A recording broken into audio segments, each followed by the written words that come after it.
मेरे ससुर रोज मेरे पति से मेरी शिकायत करते हैं।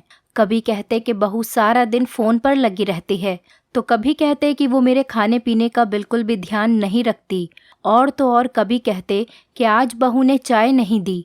कभी कहते कि बहू ने आज मेरे खाने में नमक तेज कर दिया। मेरे ससुर जी मेरे पति से कहते कि बहू बहुत लापरवाह है, जबकि ये सब बिल्कुल झूठ था। मैं बिल्कुल भी ऐसी नहीं थी। मैं तो अपने ससुर की हर छोटी बड़ी ज़रूरत का ध्यान रखती। मैं तो अपने ससुर का बहुत ख्याल रखती थी, लेकिन पता नहीं क्यों मेरे ससुर हर समय मेरी शिकायत मेरे पति से करते रहते थे। मेरे ससुर की बात सुनकर मेरे पति को मुझ पर बहुत गुस्सा आता था। वो मुझसे बहुत नाराज़ होते, मुझे मारने लगते थे। कभी कभी तो मेरे पति ससुर की बातों में आकर मुझसे बात करना भी बंद कर देते थे। जब मेरे पति मुझे मारने लगते तो मेरे ससुर मुझे बचाने बीच में आ जाते और मेरे पति से कहते कि तुम इस पर हाथ क्यों उठा रहे हो, तुम्हें पता नहीं है क्या, ये मेरी बेटी जैसी है। ये सब देखकर मुझे बहुत हैरानी होती। पता नहीं क्यों मेरी शिकायत मेरे पति से करते थे और फिर उसके बाद खुद ही मुझे बचा भी लिया करते थे। मैं उनका दोगला व्यवहार समझ नहीं पा रही थी। एक दिन जब मैं स्कूल से बच्चों को लेने जा रही थी तो मेरे ससुर जी बोले कि आज बच्चों को होटल में लेकर आना है। मैं होटल गई तो एक अनजान आदमी मुझे छेड़ने की कोशिश कर रहा था। मैं घबराकर घर वापस आ गई। जब मैं घर वापस आई तो मैंने देखा कि मेरे पति के हाथ में मेरा नाम शीतल है और मेरी उम्र 24 साल है। मैं अपने माता पिता की इकलौती औलाद थी। कुछ सालों पहले मेरे पिताजी की कार एक्सीडेंट में मौत हो गई थी। उस वक्त मैं कॉलेज में बीए कर रही थी और मेरे कॉलेज का एक लड़का जिसका नाम रवि था मुझे पसंद करता था। जैसे ही मेरा बीए कंप्लीट हुआ, रवि ने रिश्ता लेकर अपनी माँ को मेरे घर भेज दिया। मैं इस बात से बिल्कुल अनजान थी कि रवि मुझे पसंद करता है। जब उसकी माँ ने घर आकर ये बात कही तो मेरी माँ और मैं हैरान हो गए। माँ को रिश्ता पसंद आ गया और उन्होंने मेरी शादी रवि से कर दी। शुरू शुरू में सब कुछ ठीक चल रहा था। रवि मेरा बहुत ध्यान रखते थे, मुझसे बहुत प्यार करते थे, लेकिन धीरे धीरे रवि का रवैया बदलने लगा। वो अक्सर मेरे ससुर की बातों में आकर मुझ पर गुस्सा करते रहते। मेरी सास बहुत अच्छी औरत थी, वो हमेशा मेरी तरफ से बोलती। वो हर बार मुझे रवि के गुस्से से बचा लेती। वक्त गुजरता रहा और मैं 2 बच्चों की माँ बन गई। रोज़ की तरह आज भी जब मेरे पति घर पर आए तो मेरे ससुर ने उनसे मेरी शिकायतें करनी शुरू कर दी। ससुर के मुंह से मेरी शिकायत सुनकर मेरे पति को बहुत गुस्सा आया और वो मुझे मारने लगे। और जब वो मुझे मारने लगे तो हर बार की तरह इस बार भी मुझे बचा लिया और मेरे पति से कहने लगे कि तुम बहू पर हाथ क्यों उठा रहे हो, तुम्हें पता है ना ये मेरी बेटी जैसी है। और फिर इसने कोई बड़ी गलती नहीं की है, बस चाय में चीनी ही तो ज़्यादा डाल दी। मेरे पति ने कहा, पिताजी अगर आपको कुछ हो जाता तो आज मैं इसको बिल्कुल भी नहीं छोड़ता। ये कहकर मेरे पति कमरे में चले गए। मैं भी उनके पीछे पीछे उनके लिए खाना लेकर कमरे में चली गई। मैंने अपने पति से कहा, आप खाना खा लीजिए, आप मुझसे नाराज़ हैं, खाने से भला कैसी नाराज़गी, आप खाना खा लीजिए, मैं आपसे माफ़ी मांगती हूँ। फिर मेरे पति ने कहा, ठीक है, इस बार मैं तुम्हें माफ़ कर रहा हूँ, लेकिन आगे से मैं तुम्हारी कोई शिकायत नहीं सुनूं, वरना मुझसे बुरा कोई नहीं होगा। मैंने और मेरे पति ने साथ में खाना खाया। जब मेरे पति का गुस्सा ठंडा हो गया, मैंने अपने पति से कहा, आपको तो पता है मैं हर काम बहुत ज़्यादा ध्यान से करती हूँ। मैंने जानबूझकर कुछ भी नहीं किया। मैं नहीं जानती पिताजी की चाय में चीनी किसने डाल दी। मेरे पति ने कहा कि ठीक है, आगे से तुम ख्याल रखना। मेरी सास अपनी माँ से मिलने गई हुई थी, इसलिए अब घर की सारी जिम्मेदारी मुझ पर ही थी। मैं हर काम बहुत ज़्यादा ध्यान से करती थी, लेकिन ना जाने क्यों हर बार मुझसे गलती हो जाती थी। मुझे समझ नहीं आता मेरे साथ ये सब क्यों हो रहा था। अगली सुबह जब मैं उठी, मैंने घर का सारा काम किया और मैं स्कूल से बच्चों को लेने ही जा रही थी कि पिताजी ने मुझे रोका और मुझसे कहा, मेरे कुछ दोस्त आ रहे हैं, उनके लिए खाना बना दो। मैंने सोचा अगर मैं खाना नहीं बनाऊंगी तो फिर से ये मेरी शिकायत मेरे पति से कर देंगे, इसीलिए मैं जल्दी जल्दी खाना बनाने में लग गई। खाना बनाकर बच्चों को लेकर आ जाऊंगी ये मैंने सोचा, लेकिन मैं जब तक खाना बनाकर और सबको खिलाकर फ्री हुई तब तक 4 बज चुके थे। मैं बहुत घबरा गई थी कि बच्चे अब तक स्कूल में अकेले मेरा इंतज़ार कर रहे होंगे। मैं जल्दी से बच्चों को लेने घर से निकली तो मैंने देखा कि बाहर बच्चे रवि के साथ आ रहे हैं। ये देखकर मैंने सुकून की सांस ली। लेकिन जैसे ही रवि घर में आए मुझ पर बरसने लगे, मुझ पर बहुत ज़्यादा गुस्सा करने लगे। कहने लगे कि तुम कितनी लापरवाह हो गई हो, तुम आखिर बच्चों को लाना कैसे भूल सकती हो, तुम्हें बच्चों का भी कुछ ख्याल है या नहीं। रवि मुझे मारने ही वाले थे कि पिताजी बोल पड़े, बेटा आखिर बहू की बात तो सुन लो कि वो क्या कहना चाह रही है। पिताजी ने बताया कि बहू तो बच्चों को लेने ही जा रही थी, लेकिन मैंने ही उसे रोक लिया। मेरे कुछ दोस्त आ रहे थे, इसीलिए मैंने ही उसे खाना बनाने को कहा था। ये सुनकर रवि बोले, ठीक है पिताजी, लेकिन ये मुझे कॉल करके तो बता सकती थी ना, बच्चों को मैं लेकर आ जाता। लेकिन इसे तो बच्चों की बिल्कुल भी परवाह नहीं है। अगर मेरे पास स्कूल से कॉल नहीं आती तो बच्चे वहीं बैठे रहते और रोते रहते। मैंने रवि से माफ़ी मांगी और कहा कि आगे से मुझसे कोई गलती नहीं होगी। रवि गुस्से में कमरे में चले गए। रात को जब हम सो रहे थे तो अचानक मेरे नंबर पर एक कॉल आई। मैंने देखा तो किसी न्यू नंबर से कॉल थी। मैं फ़ोन बंद करके सो गई। सुबह रवि ने मुझसे पूछा कि रात को तुम्हारे नंबर पर किसकी कॉल आ रही थी। मैंने रवि को बताया कि माँ जी की कॉल थी। रवि ने मुझसे कहा कि इतनी रात को कॉल क्यों की थी माँ ने। मैंने कहा कुछ नहीं, ऐसे ही बस बताने के लिए कॉल की थी कि वो अभी कुछ दिनों के बाद आएंगी। अब मेरे नंबर पर रोज़ ही रात को कॉल आती थी और मैं फ़ोन बंद करके सो जाती। रवि रोज़ मुझसे पूछते कि किसकी कॉल है। मैं कोई ना कोई बहाना बना देती थी। अब तो मेरे नंबर पर मैसेजेस आने भी शुरू हो गए थे। मैं इन सब से बहुत ज़्यादा परेशान हो गई थी। तो मैंने अपने कज़िन को अपना मोबाइल दिया और उससे कहा कि देखना इस पर किसकी रॉन्ग कॉल्स आ रही हैं और वो मुझे बार बार कॉल करके परेशान कर रहा है। तुम प्लीज़ इससे बात करके देखो कि आखिर ये कौन है और क्यों मुझे परेशान कर रहा है।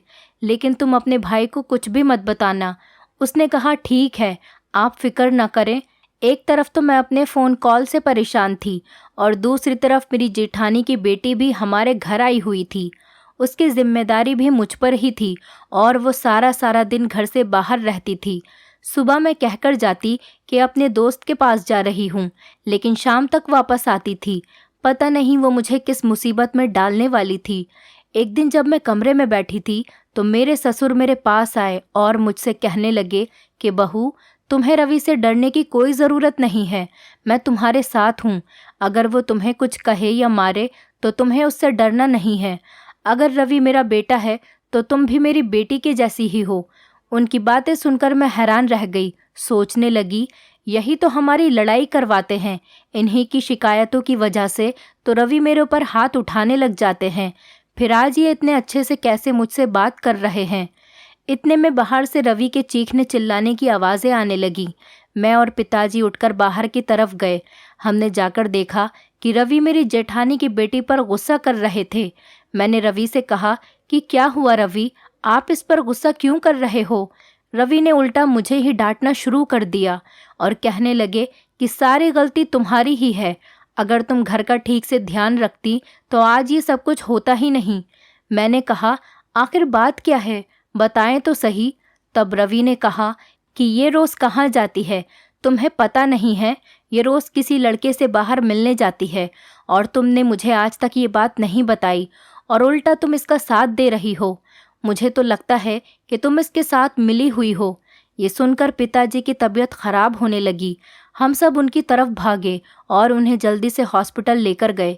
कुछ दिनों के बाद मेरे कज़िन ने मेरा फ़ोन मुझे वापस कर दिया था और कहने लगा कि अब इस पर कोई रॉन्ग नंबर से कॉल नहीं आएगी, आप फिक्र न करें भाभी।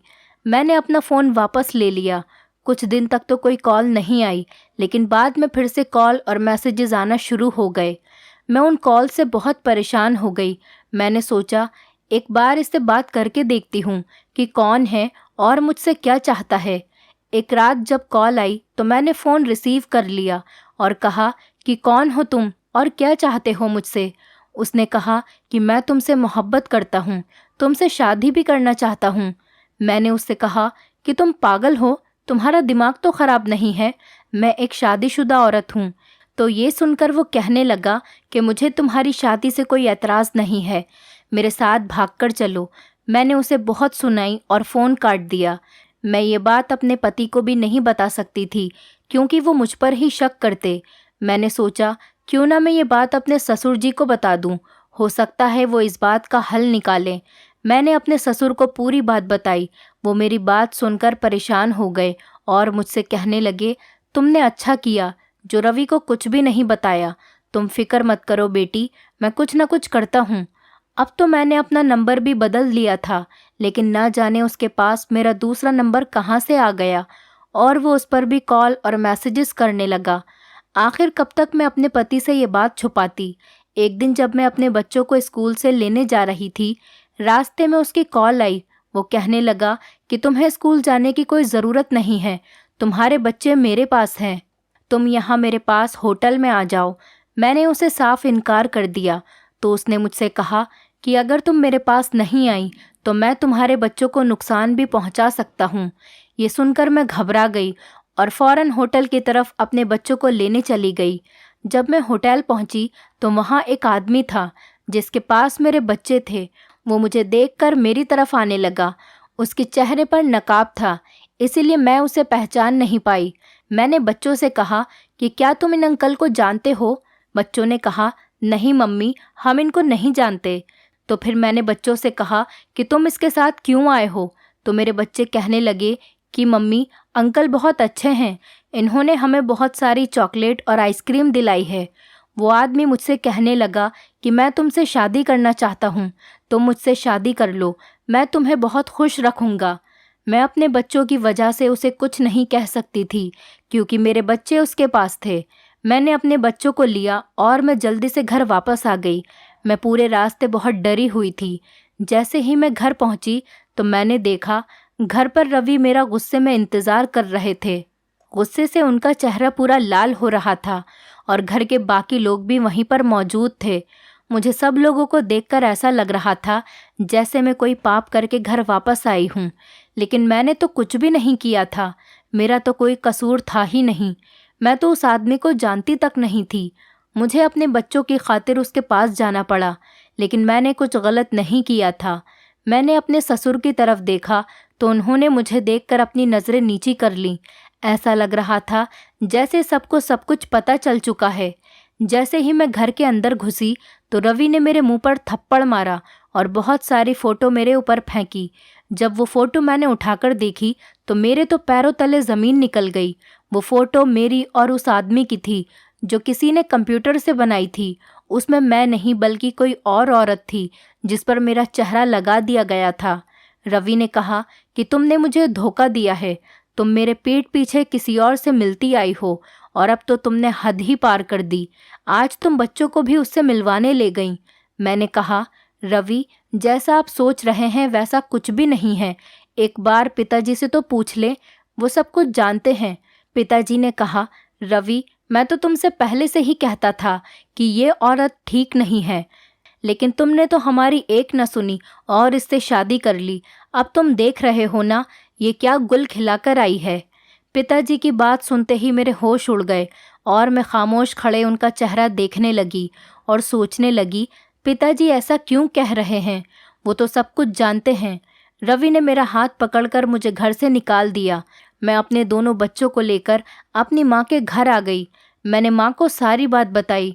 मेरी माँ ये सदमा बर्दाश्त न कर सकी और सदमे की वजह से उनका देहांत हो गया। मेरी ज़िंदगी में अब मेरी माँ ही बची थी, जो वो भी मुझे छोड़कर जा चुकी थी। अब मैं अकेली अपने घर में अपने बच्चों के साथ रह रही थी। रवि ने मुझे छोड़ दिया था। रवि को तो मुझ पर यह भी शक था कि ये बच्चे पता नहीं उसके हैं या फिर नहीं। मेरी हालत इस कदर ख़राब हो चुकी थी कि मेरे पास अपने बच्चों को खिलाने के लिए कुछ भी नहीं था। मजबूरन मुझे नौकरी करनी पड़ी। नौकरी करके मैं अपना और अपने बच्चों का पेट भरती थी। समय के साथ साथ मैंने और मेरे बच्चों ने अकेला जीना सीख लिया था। इस बात को 8 महीने गुजर चुके थे। एक दिन घर के दरवाजे पर किसी ने कुंडी बजाई। मैंने जाकर देखा तो मेरी सास थी। वो मुझसे कहने लगी कि बेटी कैसी हो और बच्चे कहाँ हैं, वो कैसे हैं? मैंने उनसे कहा कि आप यहाँ क्यों आई हैं? अब आप मुझसे क्या चाहती हैं? आप मेरे बच्चों को क्यों पूछ रही हैं? आपने तो उन्हें अपना खून मानने से भी इनकार कर दिया था। वो कहने लगी कि बस करो बेटी, हमने जो तुम पर झूठा इल्ज़ाम लगाया था शायद उसकी ही सज़ा हमें मिल रही है। मैं यहाँ से तुम्हें लेने के लिए आई हूँ, तुम मेरे साथ चलो।